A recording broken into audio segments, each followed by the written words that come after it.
राम राम. अबीज होममध्ये आपले खूप खूप स्वागत आहे. 2026मध्ये अधिक मास केव्हापासून सुरू होणार? कोणत्या महिन्यात अधिक मास येत आहे? अधिक मासाला अधिक मास का म्हणतात? अधिक मासात काय करावे, काय करू नये, हे सगळं आपण आजच्या व्हिडिओमध्ये पाहणार आहोत. त्यासाठी व्हिडिओ स्किप न करता पूर्ण बघा. आवडला तर लाईक करा. कधीपासून सुरू होणार अधिक मास?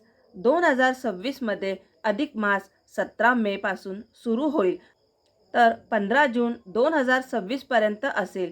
तसेच यावर्षी 17 मे 2026 रोजी अधिक ज्येष्ठ प्रतिपदेच्या दिवशी रविवारी गंगा दशहरा दिलेला आहे. वास्तविक अधिक मासात कोणतेही व्रत करावयाचे नसतात, मात्र गंगा दशहरा व्रत मात्र अधिक ज्येष्ठातच करावे असा विशेष नियम दिलेला आहे.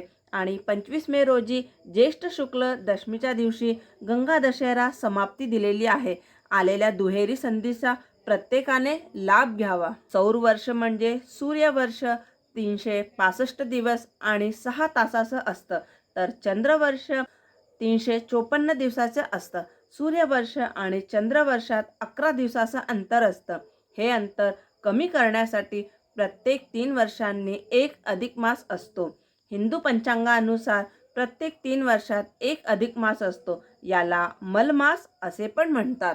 तर अधिक महिन्याला भगवान विष्णूचा भक्तीचा महिना म्हटलं जातं. या अधिक महिन्याला मलमास असे पण म्हणतात. परंतु या महिन्यात मंगल कार्याऐवजी विशेष असे पुरुषोत्तम मास हे नाव दिले. दर 3 वर्षांनी अधिक महिना येतो, म्हणजे त्या वर्षात 12 महिन्याऐवजी 13वा महिना येतो. तो एक प्रकारची धुंड म्हणून याला धोंड्याचा महिना असे देखील म्हणतात. काटेकोरपणाने दर 33 महिन्यांनी अधिक मास येतो. ज्योतिषशास्त्रानुसार 2026मध्ये ज्येष्ठ महिना हा अधिक ज्येष्ठ असणार आहे, म्हणजेच ज्येष्ठ महिने 2 असणार आहे. या कालावधीला पुरुषोत्तम मास, मलमास, अधिक ज्येष्ठ मास संबोधले जातं. तसं पाहिलं तर अधिक मास भगवान विष्णूंना समर्पित आहे. या कालावधीत भगवान विष्णूंची पूजा आराधना केली जाते. पण गंगा दशहरा गुरुपुष्यामृत योग येत असल्याने दुहेरी लाभ घेता येईल. या महिन्यात पूजापाठ केल्याने तिप्पटीने फळ मिळतं. आता आपण थोडक्यात पाहू अधिक मासात काय करावे.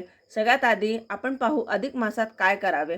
तर अधिक मासात श्री पुरुषोत्तम प्रित्यर्थ महिनाभर उपोषण, आयाचित नक्त भोजन अथवा एकभुक्त राहावे.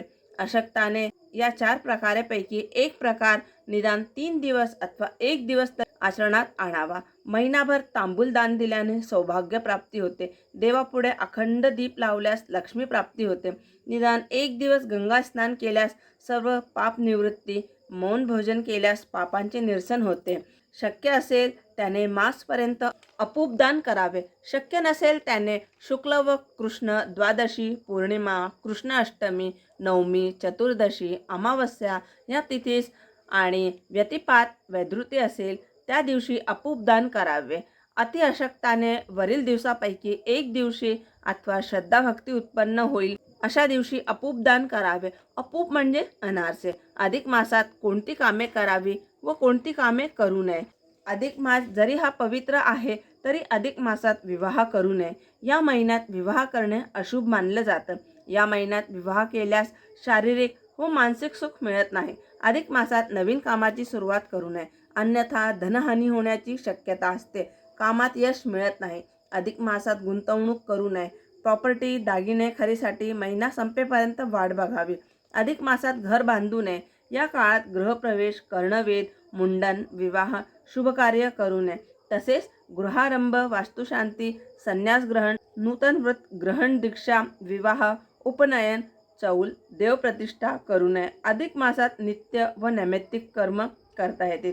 काम्य कर्माचा आरंभ व समाप्ती करू नये.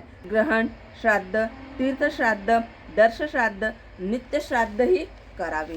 तर मला जी माहिती होती ती मी आपल्यापर्यंत पोहोचवली आहे. आता आपल्याला काय करायचं आहे, हा व्हिडिओ आपल्या नातेवाईकांना, मित्रांना जास्तीत जास्त शेअर करून खारीचा वाटा उचलायचा आहे. पुन्हा भेटूया एका नवीन व्हिडिओसोबत. तोपर्यंत स्वस्त रहा आणि मस्त रहा. धन्यवाद.